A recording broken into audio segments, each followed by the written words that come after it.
Welcome back, my friends, to the show that never ends. If you are a lover of lyrics, a sucker for storytelling, or just a flat-out idiot for imagery, then you have landed at the right podcast. You are listening to My Music Scene. I am your host, ArnieCAP, and I am joined by my co-hosts, Jeff Spencer and Jeff Willis. This show is dedicated to the amazing storytellers of rock and roll. It doesn't matter the genre, the decade, or the artist. If the lyrics are strong and the story is compelling, we will cover it. If it stirs your soul or gets you thinking, we will discuss it. Even if it makes you say, I never knew that's what that song was about, we will debate it. Ladies and gentlemen, put your hands together for Jeff Willis, Jeff Spencer, and ArnieCAP. This is My Music Scene.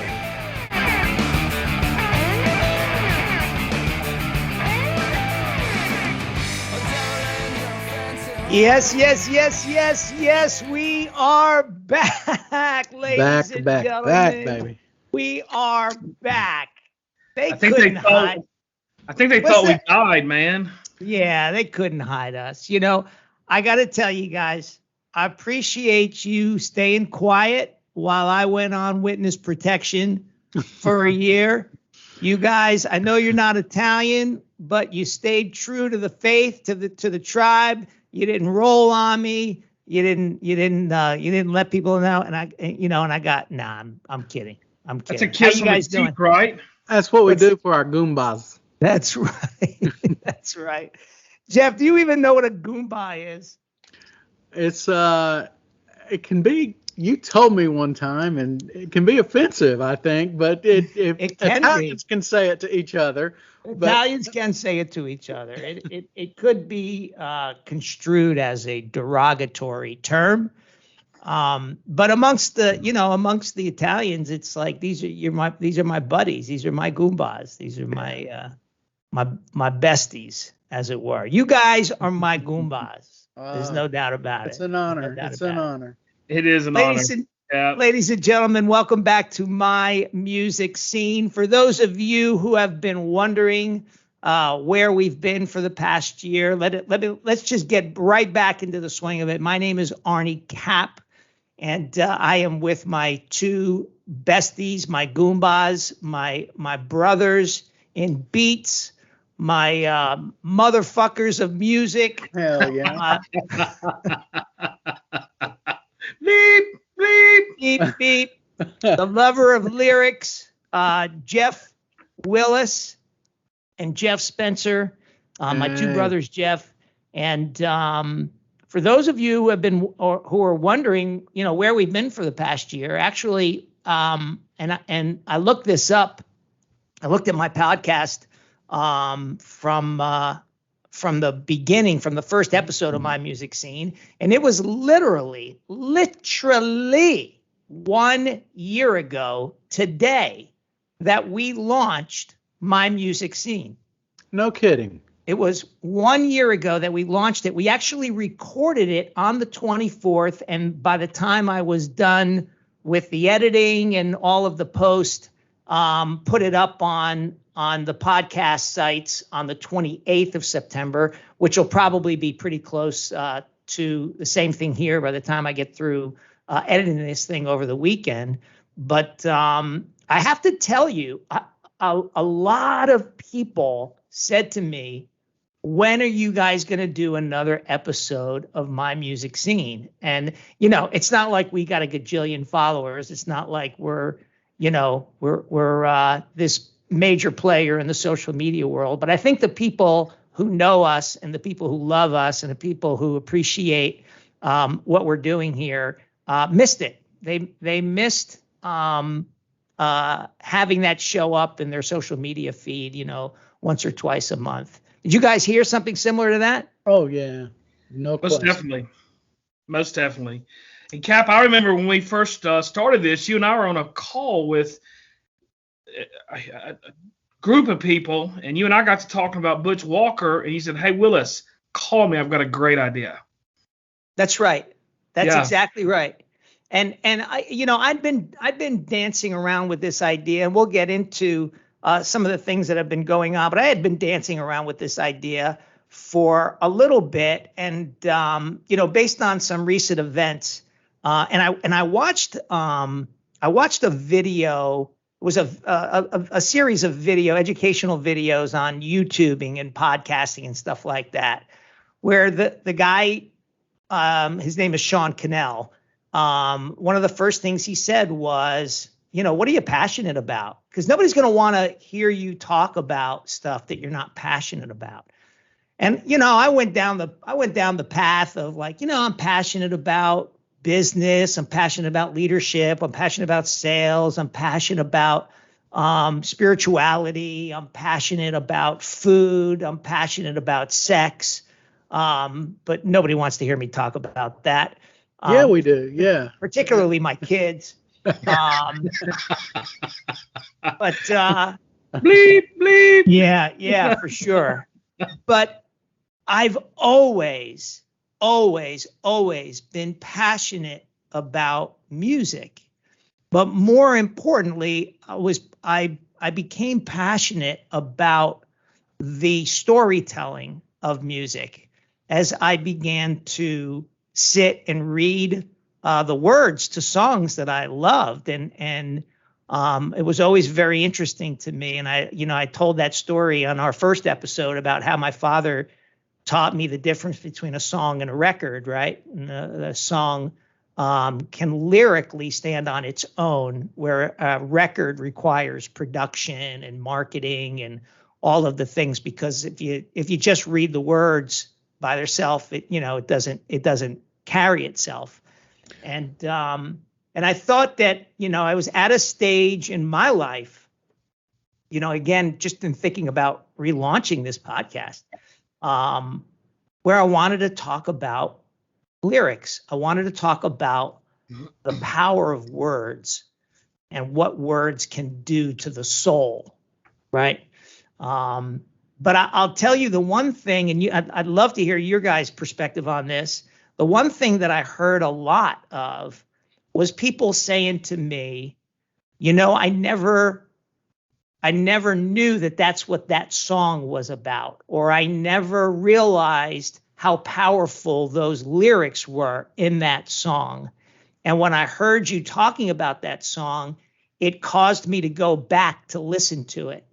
And I listened to it in a whole different way. And that was really what really inspired me to want to do this again and get back into it. Because I think lyric writing to a certain degree might be a lost art. I wouldn't say lost necessarily, but it is definitely, because there are people that are carrying the torch even to this day. Jason Isbell. Jason Isbell's one of them, no doubt. And you're gonna get me to listen to that song one day, aren't you, Jeff? Oh, hey, yes. There are so many good Jason Isbell songs that you just can't eat just one. They're like Lay's potato chips, man. Fantastic songwriter, and the thing about him is he's not just country music like some people may portray him.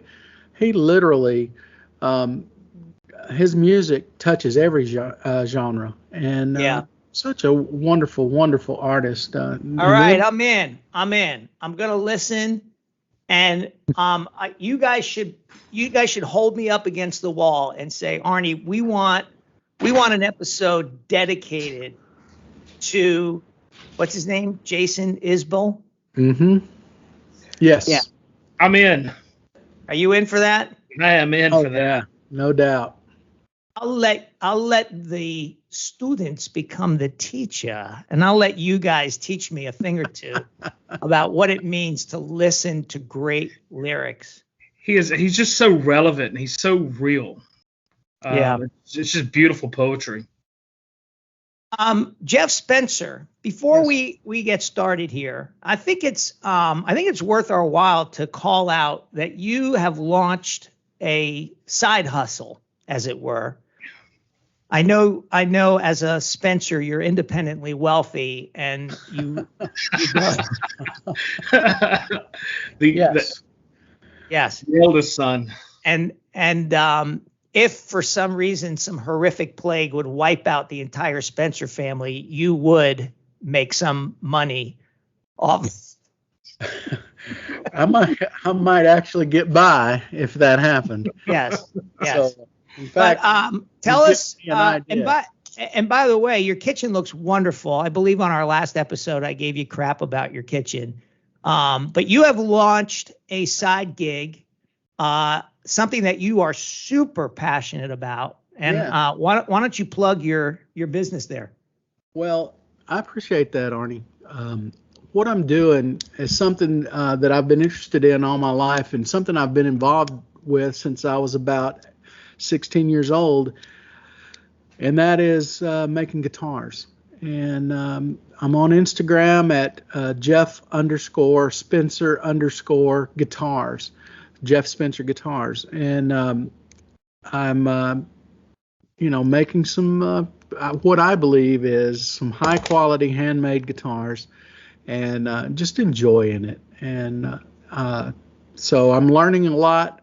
I've messed up a few, wasted some money, but that's all part of it, because with each try I'm getting better and better. And I've already sold. I sold my first one about 3 months ago, and I've got a lot of interest in others. And I'm been commissioned on some, so I'm enjoying it. That's cool. Show us the one you're working on right now. Well, this one just got out of the paint booth not long ago. It's a kind of a telly style Seymour Duncan pickups. I've got the neck is still in the paint booth right now, and that's what I've got. My hands are a mess because I've been painting with spraying with some brown paint. And so, but they sound really good when I get them done too. Awesome. I'm going to tell off on Jeff just a little bit as well. I was in town, maybe 6 months ago or so, Jeff?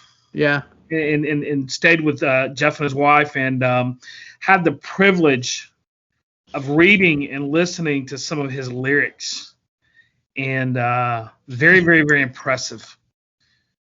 Jeff Spencer, are you writing music? Oh man, I've been writing music since I started playing music when I was 13. How dare you?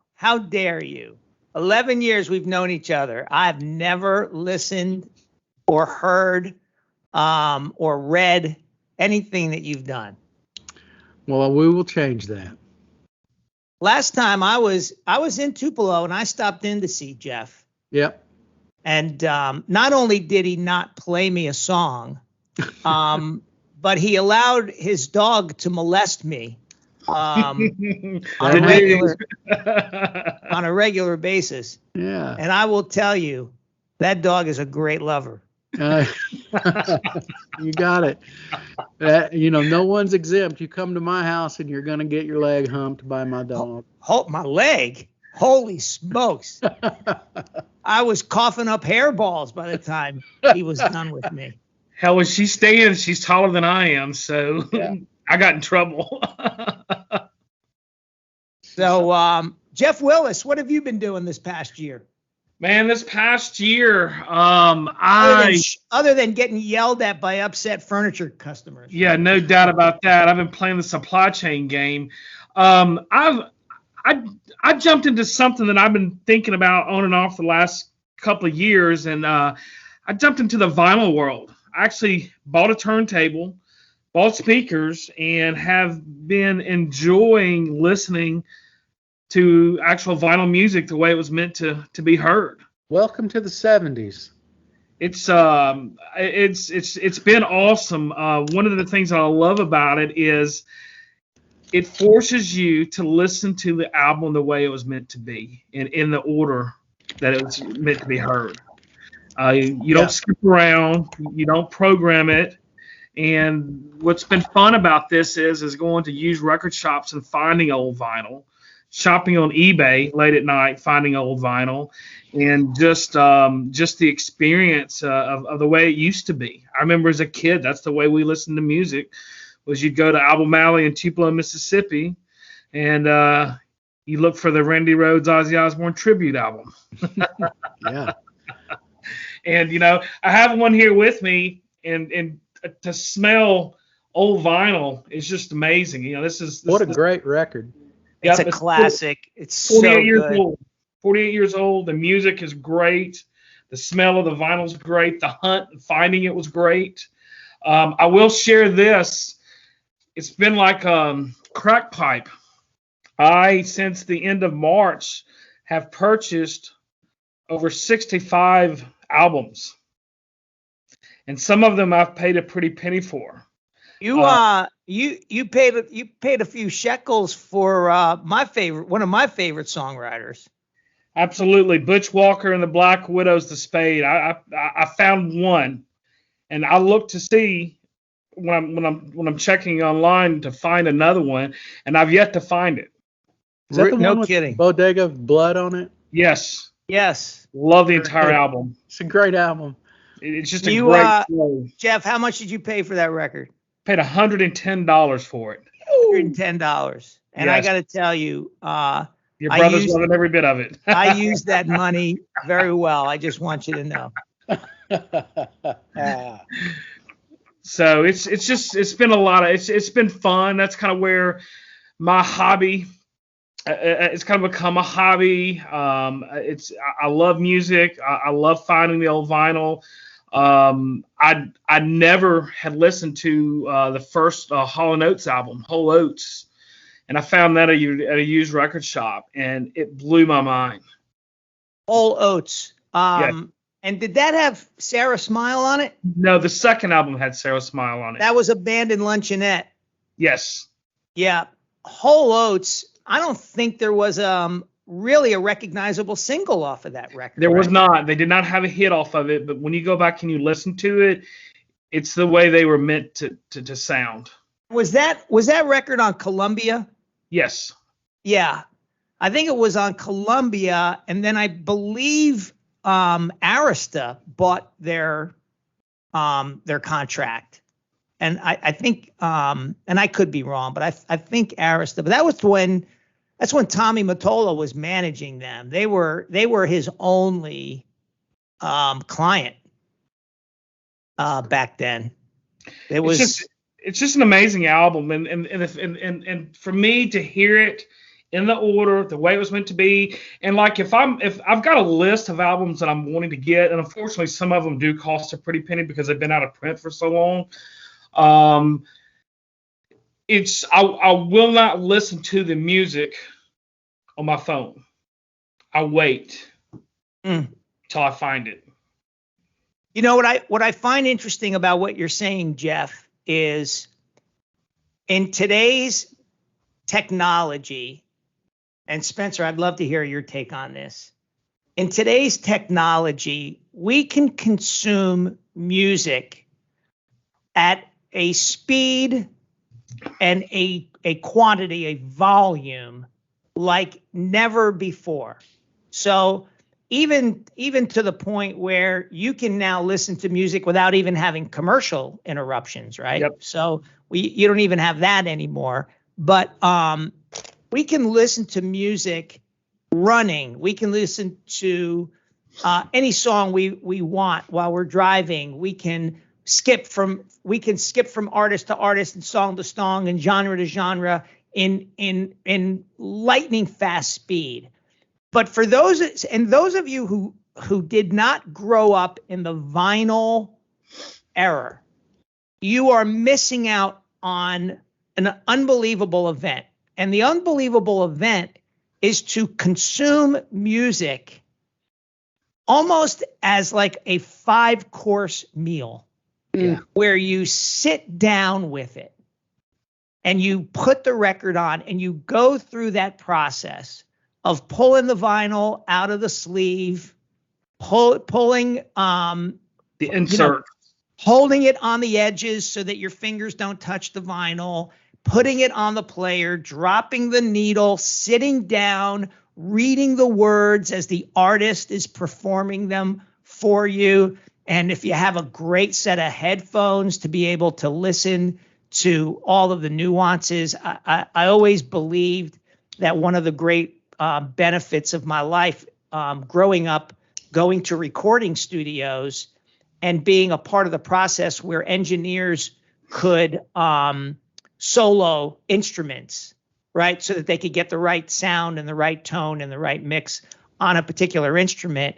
That when I listen to music, I can hone in on different instruments in my head and almost pull them out of the mix as I'm listening to it. And I think it's just because of the training and the experiences I have. I think, Jeff Spencer, you can probably relate to that maybe even more than I can. But Jeff Spencer, what's your take on that?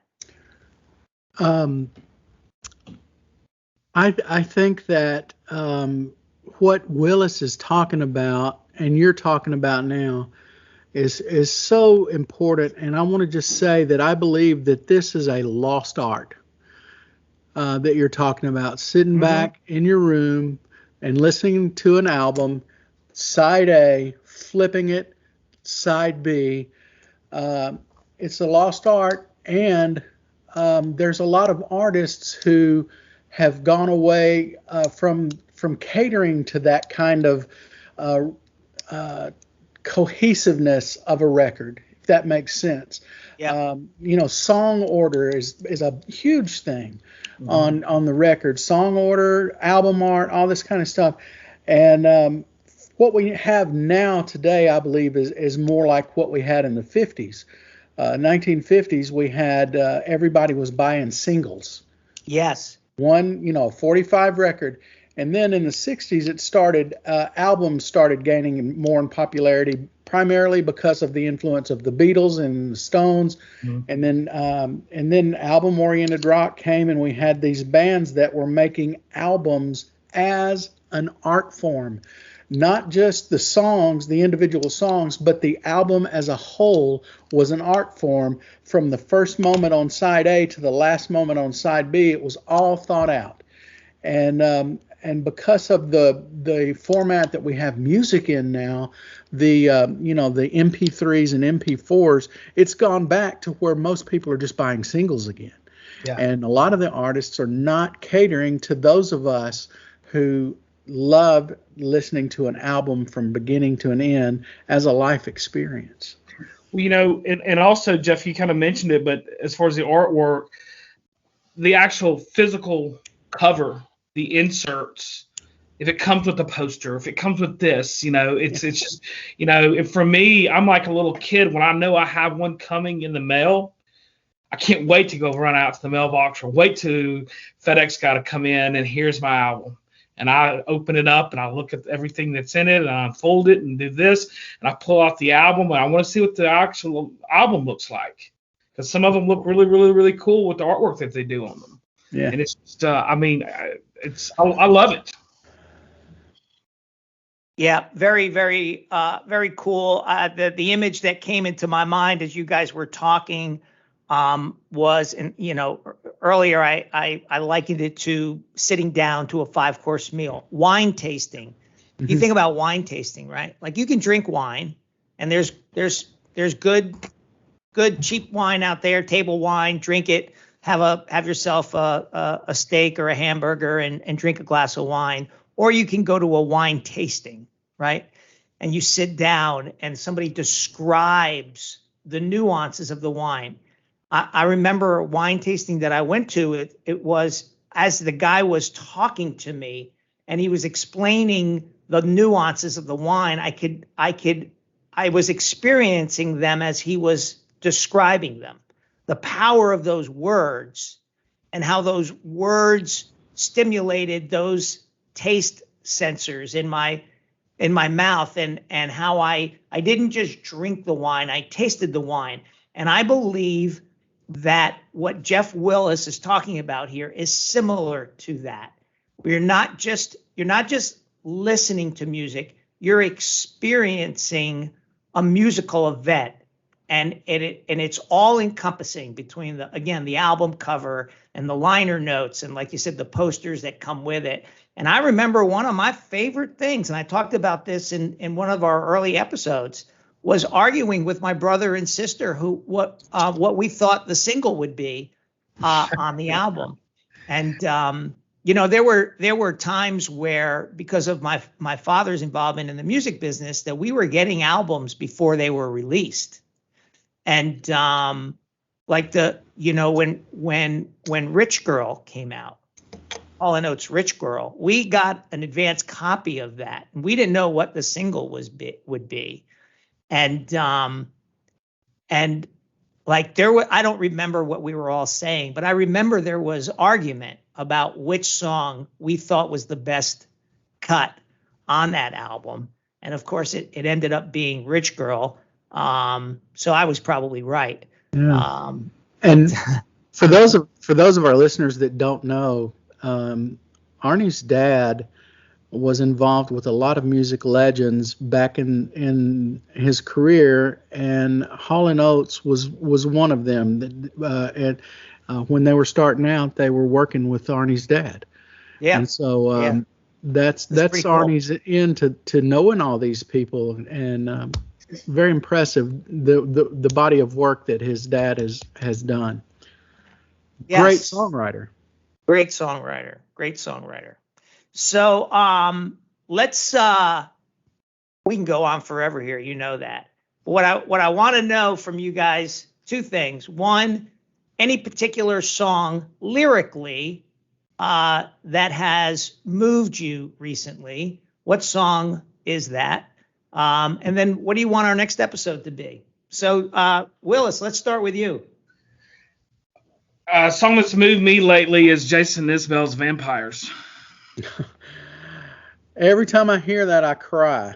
It is so powerful, and it's. You have some lyrics you can share with us?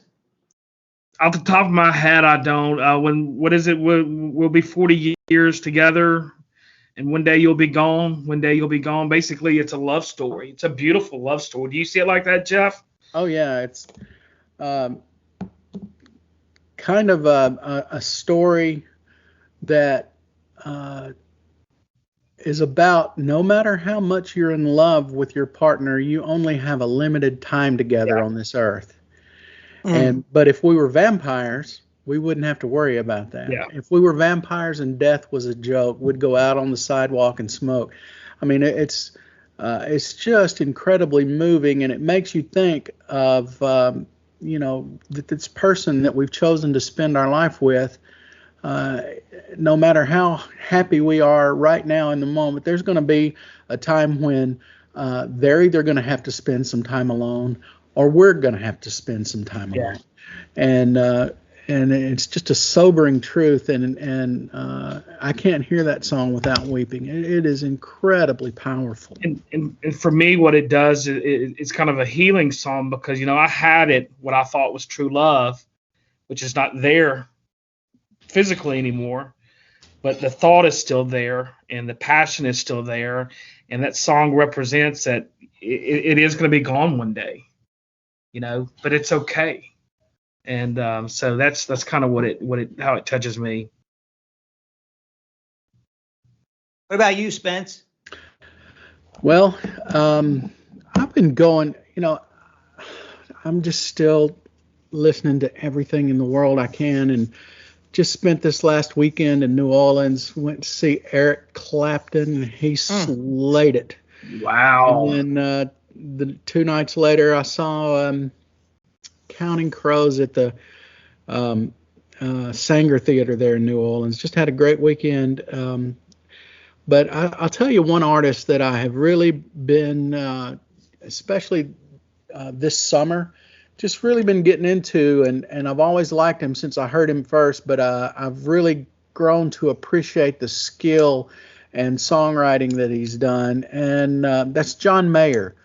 The guy is a monster on guitar. Yeah, he is. And I've just been listening to a lot of him, and I think now he just had an album come out called Sob Rock, and it's good. My favorite album of his is Continuum, and the song on there, Vultures, or Slow Dancing in a Burning Room. Just incredibly lyrical lyric driven and guitar driven songs that I could just listen to this stuff forever. Great stuff. If you want to hear something great of that guy, have you heard him do "Don't Let Me Down" with Keith Urban at one of the award shows? Mm-mm. It is amazing. The guitar work is amazing between the two of those guys, and you'll absolutely love it. Oh, both of those guys are they're guitar gods. I was sorry, Jeff. I was talking to Christy the other day about John Mayer. I heard. Do you remember the song "Angel Eyes" by Jeff Healey? Oh, yeah, what a great song! Right. So tonight I'll ask the stars above, how did I ever win your love? Yeah. What did I do? What did I say to turn your angel eyes my way? Yeah. And I said to Christy, so Christy and I were driving somewhere, and it came on the our playlist, and I was like, dang, that song was so good. And I was like, John Mayer, somebody call John Mayer and tell him to do this, cover this record. What a great idea. He would do a great job. He would destroy it. Yeah. He would destroy it. So there's a particular song. There are two things I wanted to say just in terms of what I've been listening to lyrically. And of course, you guys have seen me posting some stuff on our Instagram account lately. The one for that line, I'll stop the world and melt with you. Modern English. And I listened to it one morning and it blew me away. I heard a song the other day, an old song. We've all heard it a gajillion times. This song has, I'm going to go out on a limb. Okay. 12 words in it, in the entire song. Okay? 12 words. This is a 3-minute long song, and it's got 12, at best, 12 to 15 words. What do you think? If you were to throw a dart. Give me another hint. Can't. Okay, you ready? Yeah. You are so beautiful. Beautiful to me. To me. You are so beautiful. Are you kidding me? Joe Cocker? So let's just hang here for a second. All right. You are so beautiful to me. You are so beautiful to me. You're everything I hoped for. You're everything I've dreamed. You are so beautiful to me. And that's it. That's the whole freaking record. And it's crippling. It will collapse a lung if you let that song. It'll literally remove the air from your chest if you let it. And the way he says it, you are so beautiful. Just that the punctuation of that, the way he doesn't just go, you are so beautiful to me. It's you are so beautiful to me. Like shit. Like anybody who's writing music today and really wants to emotionally move somebody with their words and the phrasing of those words, listen to that frickin' song and listen to exactly how they patterned out the phrasing of that song. It's absolutely powerful. Are you talking about the Joe Cocker version? Yeah. Absolutely. Ooh. Well, his voice is just so powerful. Well, then you add all of those components to it, right? You add all those components to it. But again, it's a song. It's not a record. And if you take out Joe Cocker's voice and you take out the music and you just speak it the way he sang it and you just hone in on those words and the cadence and the pattern of how those words were spoken, through melody. It represents, I have her, or I want her, or I used to have her. And no doubt. I mean, it speaks to all. Jeff, Willis, I believe I have officially picked a song that has no drug reference in it at all. and I know that that hurts your feelings. But I thought about it, and I thought to myself, no, I think Jeff Willis would go, he could be talking about a needle. You are so beautiful to me. You are so beautiful. He could be tightening up that belt on his arm, and he's look going, at that arm, baby. Look at that vein. You are everything I hope for. Oh my gosh. Y'all are wrong, man. So as you Get guys in through the bathroom window. Yeah. So as you guys know, my dad died. Yes. Yeah. And Rest in peace. it was coming. It was supposed to happen. It was bound to happen, and yet it wrecked me. Yeah. And I am going to commit myself to getting his words heard in some way, shape, or form. And I'm going to use this platform to do it. But, songs like Who Am I to Say and Banquet for the World. It was funny. I was looking something up on the internet the other day, and I started to Google the translation of my last name to see if it actually, on Google, it translated literally the way I had been brought up to believe it would translate it, as Little Captain. And in the process of looking up the translation of my last name, a song that my father wrote a gajillion years ago that was went nowhere, called Sleep, Sleep, My Woman. And I was like, oh my God, where did that come from? And just to know that in the cracks and the crevices of this planet, my father, I've always referred to my father as the greatest songwriter that never was. And because I do believe that he just never gave himself the chance to really be held at real high esteem amongst the folks of the Burt Bacharachs of the world, or the great songwriters, Paul Williams and those kinds of guys from my father's generation. But there's some amazing songs that he wrote, and I'm going to talk about them, and I won't talk about them on this particular episode because I won't make it through it. It's still too close to my heart, and if I started, I don't want to be a blubbering idiot in front of two macho guys like you.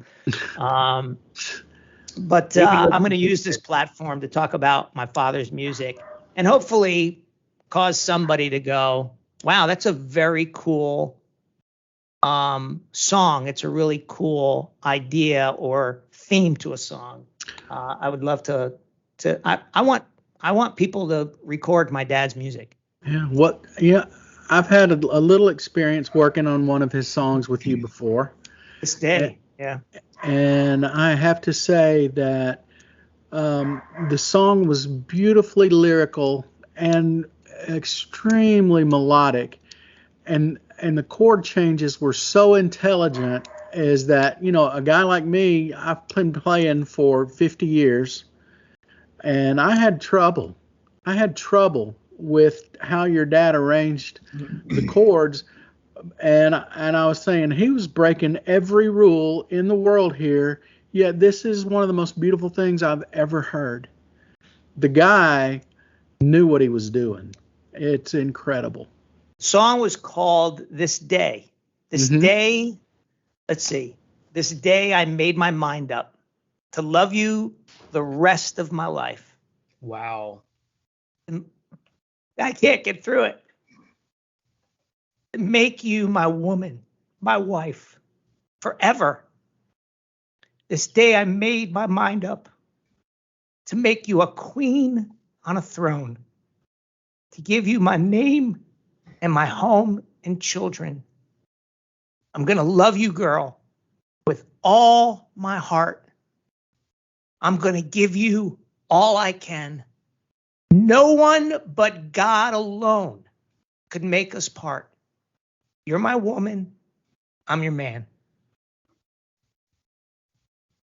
Beautiful. What a loving sentiment, and it actually ended up coming true. Exactly what he said happened. Yeah. And she beautiful. was right. She was right there with him, right till his last breath. And Jeff, Arnie and I sat on the front porch of Elvis Presley's birthplace and recorded that song. That is great. And just had a blast. You know who officially, what famous person officially recorded that song and had a record out with it? No, who? Joe Pesci. Are you serious? Wow. Joe Pesci covered that song. And one day, Joe Pesci was playing golf with Adam Levine. And convinced Adam Levine at that moment to cover it. And he and my father and Adam Levine were in the works of getting Adam Levine to cover the record. And then it just fizzled out. It just didn't happen. Adam went on tour and it just didn't happen. But Joe Pesci, to this day, pardon the pun, Joe Pesci thinks that's one of the greatest songs ever written. Yeah. And he's another famous person that your dad was involved with. And just That's right. So many people in your dad's music career that are just impressive. It's just really impressive. All right, guys. That is a wrap for this episode. We'll get offline and we'll have some conversation about what we're going to do next. Maybe it'll be this Istanbul guy. What's his name? Jason Isbell. Jason Isbell. Yeah. Maybe it'll be that guy. I will tell you, I did buy all 9 of his albums. Shocker. All right, guys. I love you. I miss you. And we'll get this thing in post and up and running, and we'll get My Music Scene back on the scene.